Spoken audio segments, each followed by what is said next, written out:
नमस्कार, HNN news देख रहे हैं आप और मैं हूं आपके साथ सीमा चौधरी। और चलिए खबरों की ओर रुख कर लेते हैं, जहां भारत की जीडीपी वृद्धि और आर्थिक विकास पर सीएम विष्णुदेव साय का बयान सामने आया। आर्थिक प्रगति से देश प्रदेश में रोजगार और निवेश के बढ़े अवसर, छत्तीसगढ़ में विकास को मिली नई रफ्तार। आज करीब 11 साल उनको हो रहे हैं, तीसरी बार देश के प्रधानमंत्री हैं और उन्होंने अपने दूरदृष्टि और दृढ़ इच्छा शक्ति और परिश्रम के बदौलत आज भारत देश को पूरी दुनिया में आर्थिक क्षेत्र में चौथे स्थान पर लाके खड़ा कर दिए हैं। तो निश्चित रूप से आज पूरा देश को विश्वास है कि माननीय प्रधानमंत्री जी के नेतृत्व में आर्थिक रूप से भी सक्षम हो रहा है हमारा देश और शक्ति के रूप में भी शक्तिशाली देश बन रहा है। चलिए खबरों में आगे बढ़ते हैं, जहां बीजेपी के बिलासपुर में केंद्रीय राज्य मंत्री तोखन साहू की प्रेस कॉन्फ्रेंस हुई। ग्रामीण रोजगार गारंटी बिल को विकसित भारत 2047 की दिशा में बताया ऐतिहासिक कदम। नए बिल से अनुसूचित जनजाति क्षेत्रों में 150 दिन मिलेगा रोजगार, पलायन पर भी लगेगी रोक। जो एक बड़ा इशू था एयरपोर्ट के विस्तार के लिए, तो मैं आपके माध्यम से बताना चाहूंगा कि विगत 10 साल से जो मामला पेंडिंग में था, हमने लगातार माननीय रक्षा मंत्री जी से बात करके जो 290 एकड़ जमीन एयरपोर्ट के विस्तार के लिए रक्षा मंत्रालय के पास था, वो जमीन वापस फिर से स्टेट गवर्नमेंट को लौटा दिए हैं। उसके लिए जो आवश्यक राशि वो जमा भी कर दिया गया है। यानी एयरपोर्ट के विस्तार के लिए रास्ता प्रशस्त हो गया है। हम लगातार बातचीत किए, माननीय रक्षा मंत्री जी पहले दिन से कहते रहे कि हम इसको वापस लौटाएंगे, बिलासपुर का विकास होगा।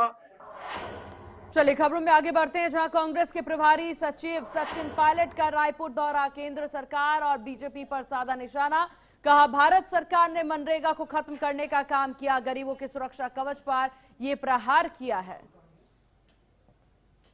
जो संविधान के माध्यम से देश की जनता को अधिकार पिछली सरकार ने दिए थे, और मुझे याद है कि 2014 में जब पहली बार भाजपा सरकार बनी थी तो प्रधानमंत्री जी ने सदन के पटल में कहा लोकसभा में कि ये कांग्रेस की और यूपीए की एक ऐतिहासिक भूल है, और उस नरेगा की योजना को 11 साल तक उन्होंने चलने दिया। और आश्चर्य की बात है, कुछ दिन पहले ना सिर्फ उस योजना का नाम बदला, लेकिन एक तरह से उस योजना को समाप्त करने की ओर उन्होंने कदम बढ़ाए हैं। हम लोगों ने चर्चा करी दिल्ली में, और देश भर से न सिर्फ कांग्रेस के लोग, लेकिन ग्रामीण अंचल में रहने वाले लोग, जिनको प्रत्येक परिवार 100 दिन के रोजगार की गारंटी संविधान में दी थी, उसको खत्म करने की जो काम सरकार ने किया है, उसका हम लोग पूरे देश भर में विरोध कर रहे हैं। न सिर्फ कांग्रेस पार्टी, तमाम इंडिया अलायंस के पार्टनर्स, तमाम राज्य सरकारें, एनजीओ, समाजसेवी संस्थाएं, सब लोग।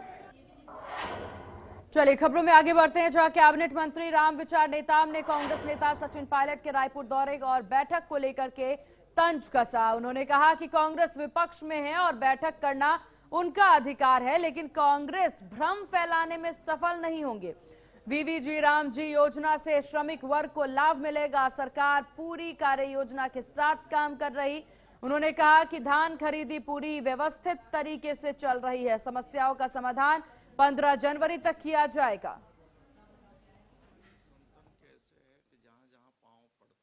पूरे प्रदेश भर में धान की खरीदी इस बार बहुत ही सिस्टमेटिक तरीके से चल रहा है। जहां जहां किसानों की समस्या आती हैं, उसके समाधान करने के लिए हमारे प्रशासन के तमाम सारे अधिकारी, जिनके जिम्मेदारी सौंपी गई है, वो सब पूरा कर रहे हैं। और अगर उच्च स्तर में भी कोई निर्णय करने की जरूरत होती है, तो हम उच्च स्तर में भी निर्णय कर रहे हैं। कल ही एक सर्कुलर जारी हुआ है, जिसमें कहीं भी किसी प्रकार की अगर कोई दिक्कत है तो उन सभी का समाधान करने के लिए आगामी 15 जनवरी तक उसे ठीक करके किसानों का जो सही उपज है उसे उपार्जन केंद्र तक लेने के लिए उनका धान बिक सके। वहीं बिलासपुर और आसपास के क्षेत्रों में आज हड़कंप मच गया जब मध्य प्रदेश और छत्तीसगढ़ में आपको बता दें कि यहां पर बम धमकी मिलने की सूचना मिली। छत्तीसगढ़ के बिलासपुर, राजनांदगांव, मध्य प्रदेश के रीवा जिला को ईमेल के जरिए ये धमकी दी गई। वहीं पुलिस प्रशासन अलर्ट मोड पर है। एहतियातन के लिए आपको बता दें कि disposal squad team, dog squad team और अतिरिक्त पुलिस बल तैनात कर दिए गए। फिलहाल किसी भी संदिग्ध वस्तु का पता नहीं चल सका, तो वहीं साइबर सेल धमकी भेजने वाले की पहचान कर रहा। और तमिलनाडु के कोर्ट में एक थ्रेट वाली मेल आई थी, तो उसी को ध्यान में रखते हुए एहतियातन तौर पे यहाँ पे भी चेकिंग की जा रही है और उसकी एक कॉपी जो है यहाँ भी मेल में आई हुई थी, इसलिए एहतियातन तौर पर सावधानी के लिए यहाँ पे जांच किया जा रहा है और उसमें अलग से FIR लेके आगे कहाँ से आई है उसके सोर्सेस के बारे में जांच की जाएगी।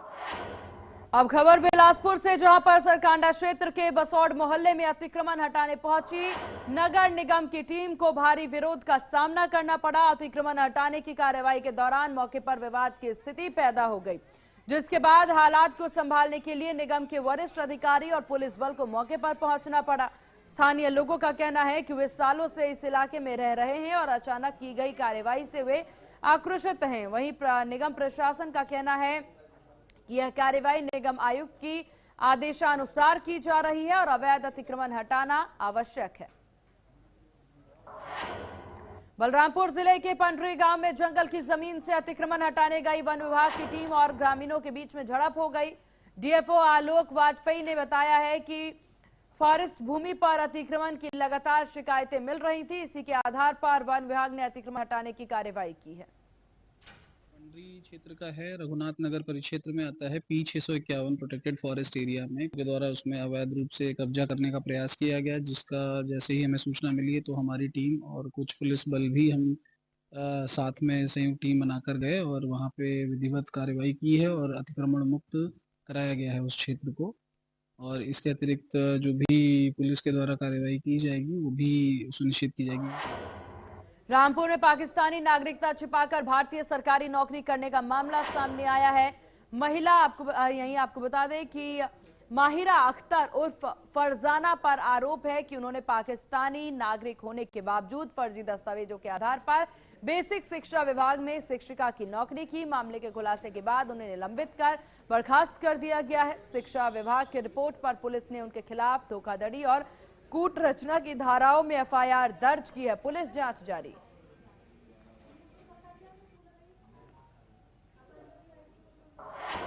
और बेमित्रा में कलेक्टर प्रतिष्ठा मबगाई की अध्यक्षता में जिला कार्यालय सभाकक्ष में विकासखंड शिक्षा अधिकारी और शासकीय हाई स्कूल, हायर सेकेंडरी स्कूलों के प्राचार्यों की समीक्षा बैठक आयोजित की गई। इस बैठक में जिले की सेक्शन स्थिति, परीक्षा परिणाम, शिक्षकों की उपस्थिति और विद्यार्थियों की नियमितता की समीक्षा की गई। कलेक्ट्रेट ने सेक्शन गुणवत्ता में लापरवाही न बरतने, 100% परिणाम लाने के निर्देश दिए। उन्होंने अधिकारियों को नियमित औचक निरीक्षण और प्राचार्य को शिक्षकों की नियमित उपस्थिति सुनिश्चित करने का निर्देश दिया। तो वहीं आपको बता दें, कलेक्ट्रेट ने सभी को समन्वय और जिम्मेदारी के साथ काम करने की अपील की।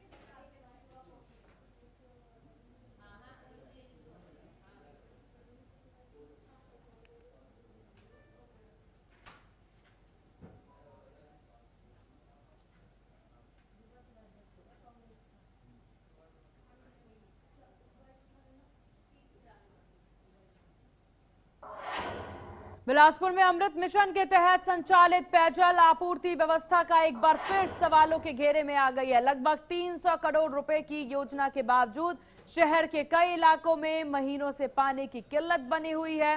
नगर निगम में नेता प्रतिपक्ष भरत कुमार कश्यप के नेतृत्व में कांग्रेस पार्षद दल ने कलेक्टर को ज्ञापन सौंप करके भारी अनियमितताओं का आरोप लगाया। पार्षदों का कहना है कि घटिया पाइपलाइन सामग्री के कारण बार बार लीकेज और वाल्व खराब हो रहे हैं और इससे दूषित पानी की आपूर्ति हो रही है, जिससे बीमारियों का खतरा बढ़ गया है। पार्षदों ने मामले की निष्पक्ष जांच और तत्काल सुधार की मांग की। नगर निगम में अभी पानी का बहुत ज़्यादा समस्या चल रहा है। पीने लायक पानी लोगों को मिल नहीं रहा है, जिसकी समस्या को लेकर के कलेक्टर साहब को ज्ञापन दिए हुए हैं। अभी नगर निगम में जो अमृत मिशन के नाम से योजना चालू किया गया था, जिसके द्वारा शहर की जनता को पानी देने का बड़ी बड़ी वादे किए थे, जिसमें पिछले 15 दिन से लगातार सप्लाई बंद है। और उसके पहले भी कंटिन्यूस उसमें जो पानी आ रहा था, गंदा पानी आ रहा था। अधिकारियों को कंप्लेन करने के बाद उनके द्वारा बोला जा रहा है कि पानी साफ़ है, देखने में भले ही गंदा दिख रहा है, लेकिन हमने लैब में चेक करा है, पानी कहीं उसमें कोई दिक्कत नहीं है। लेकिन जनता के द्वारा लगातार शिकायत आ रहा है और पानी स्थिति यह है कि कई वार्डों में टैंकर से सप्लाई हो रहा है और कई घरों में मिनरल वाटर से लोग अपना घर अभी। जहाँ पूरे शहर में कड़ाके की ठंड है, इस कड़ाके की ठंड में भी पानी जैसे चीज़ के लिए पूरे शहर में हाहाकार मचा हुआ है। आज पूरे बिलासपुर शहर में पानी के टैंकर से लोगों के घर का पानी पूरा हो पा रहा है। आज 20 दिन हो गए अमृत मिशन का लाइन बंद है। अमृत मिशन के ऊपर डिपेंड होने के साथ साथ नगर निगम के द्वारा जो एक टंकी और बोर के माध्यम से वार्ड पे पानी सप्लाई होता था, उसे पूरी तरीके से मेंटेन करना बंद कर दिया गया था। अचानक से अमृत मिशन का पानी मिलना बंद होना और टंकी का पानी नहीं मिलना, शहर में हाहाकार मच गया है। और आज हम लोग ज्ञापन देते समय ये भी बात को बोले हैं, और अमृत मिशन का पानी जब आता भी नहीं किया जा रहा है। देखिए, हमारे नेता प्रतिपक्ष के नेतृत्व में हम सभी पूरे शहर में 70 वार्ड हैं, वहाँ अधिकांश वार्डों में पानी की समस्याएं हैं। पानी ड्राई हो चुका भी ठंडी के मौसम में, गर्मी में क्या होगा। और कई जगह गंदा पानी आ रहा है। आने वाले समय में भीषण महामारी ना हो जाए, जैसे मध्य प्रदेश में घटना घटित हुई हो, ऐसा घटना बिलासपुर क्षेत्र में भी ना हो। इसको अवगत कराते हुए हमारे नेता प्रतिपक्ष एवं पार्षद दल के सभी जनप्रतिनिधियों ने कलेक्टर महोदय से आग्रह किया है और कमिश्नर महोदय से कि पानी की समस्या त्वरित उचित कार्रवाई करते हुए निराकरण। चलिए खबरों में आगे बढ़ते हैं, जहां राजनांदगांव के डेंटल कॉलेज के मेस में खाने में मेढक मिलने की शिकायत सामने आई। यहां पर 2 दिन पहले छात्रों ने मूंग की सब्जी में मेढक देखा था, जिसके बाद उन्होंने खाद्य सुरक्षा और औषधि विभाग को सूचना दी। सूचना पर विभाग की टीम ने तुरंत निरीक्षण किया। पनीर, चावल, दाल और सब्जियों के नमूने लिए गए। और वहीं आपको बता दें कि डीन डॉक्टर एसके नंदा ने कहा है कि मामले की जांच जारी है। निरीक्षण में कुछ खामियां पाई गई हैं, जिस पर कॉलेज को नोटिस जारी कर दिया गया है। हमारे संज्ञान में कल एक मामला आया था कि जिसमें जो छत्तीसगढ़ डेंटल कॉलेज की मेस है, उसमें जो विद्यार्थियों को खाना परोसा जाता है, उसमें मेढक मिलने का मामला हमारे संज्ञान में आया था। तो हमारी टीम ने त्वरित कार्यवाही करते हुए तत्काल जाकर के वहां पर जांच की है और जांच के दौरान पूरा निरीक्षण किया गया उनकी मेस का। और पनीर, पका हुआ चावल, पकी हुई अरहर की दाल, मिर्ची पाउडर, आटा, कोफ्ता की सब्जी और झुरगा की सब्जी का नमूना लिया गया है। प्रतिष्ठान में कुछ अनियमितताएं पाई गई है, जिसको लेकर के हमारी टीम जो है नोटिस जारी करेगी। और चलिए यहाँ रुकते हैं एक बहुत छोटे से ब्रेक के लिए। ब्रेक के बाद जल्द होंगे हाजिर।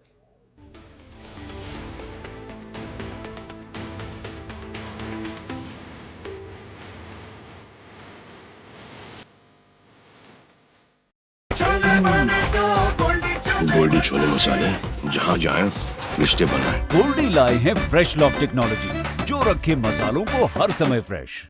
कुछ लोग खाते पीते तो बहुत बढ़िया हैं, पर फिर भी उनकी सेहत नहीं बनती। पिचके हुए गाल हैं, हड्डियां निकली हुई हैं, पैंटें ढीली हैं, कपड़े जचते नहीं, कोई पर्सनैलिटी नहीं। ऐसे लगता है इधर से खाए जा रहे हैं, उधर से निकले जा रहा है, क्योंकि उनका पाचन तंत्र खराब है। और जब तक के पाचन तंत्र दुरुस्त नहीं होगा, वो जितना मर्जी अच्छे से अच्छा खा ले, उनकी सेहत नहीं बन सकती। इसलिए हमारी संस्था सन्यासी आयुर्वेदा ने एक ऐसी दवा का निर्माण किया है जो कि आपके लिवर को, आपके पाचन तंत्र को दुरुस्त करने का काम करती है, ताकि आप जो भी खाएं उसका पूरे का पूरा निचोड़ आपके शरीर को लगे, आपकी भूख बढ़े, खाया पिया सही से लगे, नया खून बने, हड्डियों में जान आए, वजन बढ़े और आप मोटे तगड़े खूबसूरत पर्सनैलिटी के मालिक बन जाएं। सिर्फ 655 रुपए की पूरे 1 महीने की दवा होती है और आप इसे घर बैठे 01145454545 पर फोन करके दवा मंगवा सकते हैं।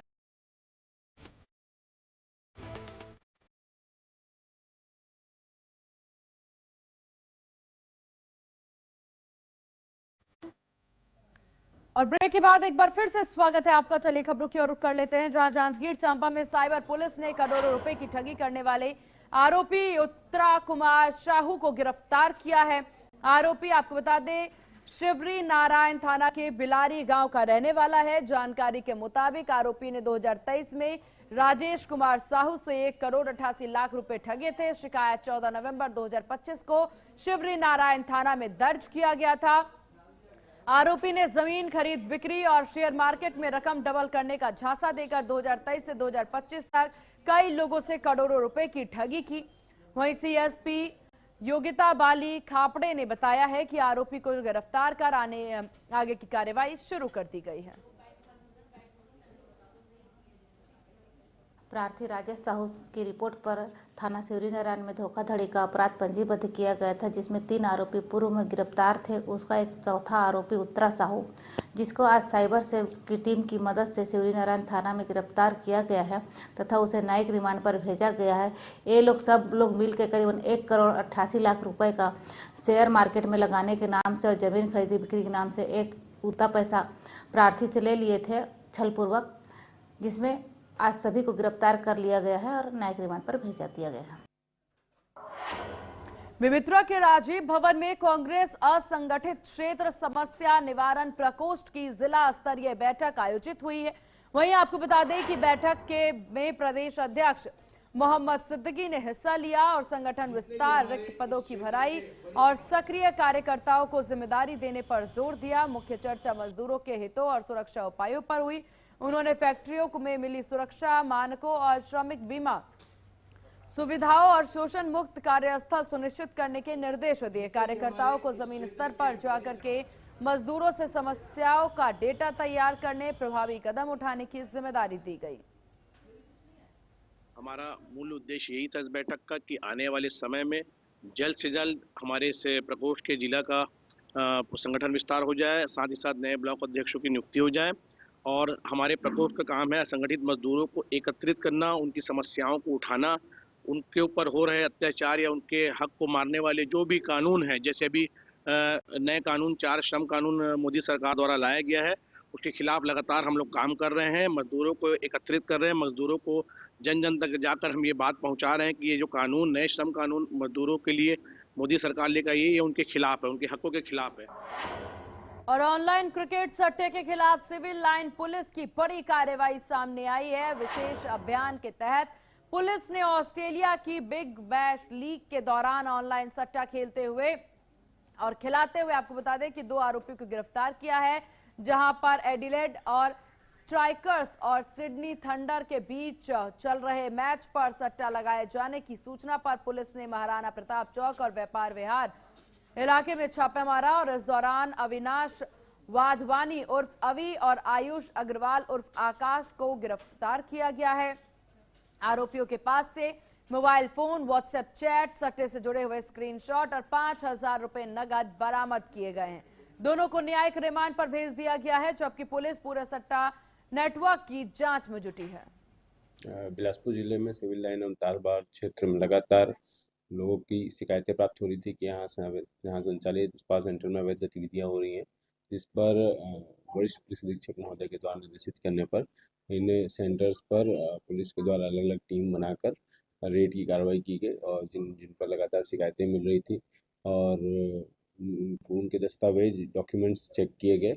अनियमितता पाए जाने पर उनके विरुद्ध जो प्रबंधक हैं वहाँ पर पाए गए, उनके विरुद्ध प्रिवेंटिव कार्रवाई की गई। वहीं बेमेतरा में धान खरीदी व्यवस्थाओं को सुचारू और किसान हितैषी बनाने के उद्देश्य से कलेक्टर ने धान खरीदी केंद्रों का औचक निरीक्षण किया। निरीक्षण के दौरान डिप्टी कलेक्टर पिंकी मनहर सहित संबंधित अधिकारी उपस्थित रहे। कलेक्टर ने धान की गुणवत्ता, वहीं आपको बता दें कि मॉइस्चर स्तर, तुलाई, बारदाना उपलब्धता, भंडारण और उठाव व्यवस्था की जांच की। उन्होंने अधिकारियों को शासन के मानकों के अनुसार पारदर्शी खरीदी सुनिश्चित करने, बारदाना की नियमित समीक्षा करने तथा किसानों को समय पर सुविधा और पावती देने के निर्देश दिए। जांजगीर चांपा में साइबर पुलिस ने जमीनी खरीद बिक्री और शेयर मार्केट में निवेश के नाम पर लोगों के साथ करोड़ों की ठगी करने वाले गिरोह का खुलासा किया। पुलिस ने मामले में कार्रवाई करते हुए टीम की मदद से शिवरीनारायण थाना में गिरफ्तार किया गया है तथा उसे न्यायिक रिमांड पर भेजा गया है। ये लोग सब लोग मिलकर करीबन 1,88,00,000 रुपए का शेयर मार्केट में लगाने के नाम से और जमीन खरीदी के नाम से एक उतना पैसा प्रार्थी से ले लिए थे छलपूर्वक, जिसमें आज सभी गिरफ्तार कर लिया गया है और न्यायिक रिमांड पर भेजा दिया गया है। दुर्ग जिले के पाटन में 6 से 8 तारीख तक भव्य मंडई मेला समारोह का आयोजन किया जा रहा है। नगर पंचायत पाटन के अध्यक्ष योगेश निक्की भाले ने अपने मात्र 10 माह के कार्यकाल में 20 साल बाद इतने बड़े आयोजन को साकार किया। उन्होंने कार्यक्रम में सफल आयोजन के लिए सभी पार्षदों, पाटन के सीएमओ और पुलिस प्रशासन का आभार जताया। नगर अध्यक्ष ने कहा, यह आयोजन उनके चुनावी घोषणा पत्र का हिस्सा था और पाटन की जनता से किए गए सभी वादे पूरे किए जाएंगे। चुनावी घोषणा पत्र में मैंने जनता के बीच जाके वादा किया था। मैं जिस दिन नगर पंचायत की कुर्सी में बैठ गया उस दिन मेरा पहला आयोजन पाटन नगर पंचायत में भव्य मंडई मिलन का आयोजन रहेगा। आयोजन इसलिए क्योंकि लोग विकास कार्य की बात तो सभी करते हैं, विकास कार्य तो आना जाना लगा रहता है, शासन किसी का भी हो, विकास कार्य होता रहेगा, मगर जनता के लिए कुछ करके जाए। तो हमने आगामी 20 वर्षों से यहाँ जो मंडई मिलन समारोह बंद था, तो मैंने जनता के बीच वादा करके उसे पुनः चालू करने का मैंने प्रयास किया और मैं 6 महीने से इसकी तैयारी कर रहा हूँ। दुर्ग में पिछले 15 दिनों से पीलिया फैलाने की खबर है और गंदा पानी पीने के कारण लगभग 20 परिवार प्रभावित हुए। जांच में पाया गया है कि नालियों में भरे गंदे पानी के कारण घरों में सप्लाई होने वाला पानी का बदबूदार हो गया है, जिससे बीमारी फैली है। और इस मामले को लेकर के नगर पंचायत अध्यक्ष सरस्वती नरेंद्र साहू ने बताया कि फिलहाल 4 मरीजों में पीलिया के हल्के लक्षण हैं। सभी मरीज सामान्य हैं और घर पर ही उपचार चल रहा है। नगर पंचायत स्थिति पर नजर बनाए हुए है। अभी वार्ड नंबर 15 में पीलिया का प्रकोप फैला हुआ है, जिनमें से एक ही परिवार के 4 लोगों में पाया गया है और वार्ड नंबर 14 में बोला गया था कि है करके, मगर 4 का रिपोर्ट निगेटिव आया है। अभी तो स्थिति कंट्रोल में है और रोकथाम के लिए हमने नालियों की सफाई करवाई है, ब्लीचिंग पाउडर डाला गया है और सभी मरीजों को बोला गया है कि पानी उबालकर पिए करके, और बोरिंग में क्लोरीन की दवाई डाली गई है। छत्तीसगढ़ के बालोद जिले में 9 से 13 जनवरी 2026 तक होने वाली राष्ट्रीय रोवर रेंजर जम्बूरी विवादों में घिर गई है। शिक्षा मंत्री राजेंद्र यादव और सांसद बृजमोहन अग्रवाल के बीच में स्काउट गाइड अध्यक्ष पद को लेकर टकराव सामने आया। बृजमोहन ने खुद को वैधानिक का अध्यक्ष बताते हुए हाईकोर्ट का रुख किया है, तो वहीं कांग्रेस ने आयोजन में करोड़ों रुपए के टेंडर भ्रष्टाचार का आरोप लगाया। बावजूद इसके प्रशासन का दावा 150 एकड़ में तैयारियां अंतिम चरण में है। 10,000 से अधिक रोवर रेंजर पहुंच चुके हैं। देखिए, भारत स्काउट गाइड नई दिल्ली के तत्वाधान में प्रथम राष्ट्रीय रोवर रेंजर जम्बूरी जो देश से पहली बार हो रही है। छत्तीसगढ़ के लिए सौभाग्य की बात है, जिला बालोद दुधली में 9 से 13 जनवरी रोवर रेंजर जम्बूरी संपन्न होने जा रही है। सर, यहाँ छत्तीसगढ़ से हमारे 4,292 बच्चे भाग लेंगे और कुल मिला के पूरे देश से और विदेश से लगभग 14,000 बच्चे इस रोवर रेंजर जम्बूरी में आ रहे हैं। तैयारी लगातार पूरी हम अंतिम रूप दे रहे हैं तैयारी को। माननीय महामहिम राज्यपाल 9 तारीख को इसका जम्बूरी का उद्घाटन करेंगे और समापन माननीय मुख्यमंत्री जी 12 तारीख को करेंगे। इसमें एनएचक्यू का कुछ पार्ट होता है, एनएचक्यू नेशनल हेडक्वार्टर का पार्ट होता है और स्टेट का अलग पार्ट होता है। टेंडर की जो प्रक्रिया है वो पारदर्शिता से हुई है, जेम से हुई है, आप ऑनलाइन हुई, आप सब देख सकते हैं। वो तो बाद में पता चलेगा सर कितना खर्च हो सकता है, अभी तो किसी को 1 रुपया पेमेंट नहीं हुआ। जम्बूरी का आयोजन भव्य होना था, भव्य के नाम से लिपापोती नहीं होनी थी और लिपापोती में भ्रष्टाचार का स्वाद नहीं लगना था। इस भ्रष्टाचार के स्वाद ने प्रदेश से लेकर देश भर में बालोद की जो बदनामी की है इस मधुलिका तिवारी ने, मैं उसको भ्रष्टाचार की देवी बताता हूं और मैं मांग करता हूं माननीय प्रधानमंत्री नरेंद्र मोदी जी से कि ऐसी भ्रष्टाचार की देवी को जेल भेजा जाए और इसकी शिकायत ईओडब्ल्यू और ईडी में हुई है और इस पर कार्रवाई की जाए। 69वीं राष्ट्रीय खेल प्रतियोगिता का मेजबानी छत्तीसगढ़ को मिला और भिलाई को मिला, ये सबके सौभाग्य की बात है और सभी खिलाड़ियों को मैं स्वागत करता हूँ, अभिनंदन करता हूँ और उनके उज्जवल भविष्य की कामना भी करता हूँ। देखिए, स्काउट गाइड का एक जैसे खेल है यहाँ पे, साल भर का इनका प्रोग्राम रहता है, इनका सब कुछ तय रहता है। वैसे ही स्काउट गाइड अपनी एक संस्था है जो खुद काम करती है। अभी नेशनल जम्बोरी उन लोगों ने आगरा में किया है 10 दिसंबर।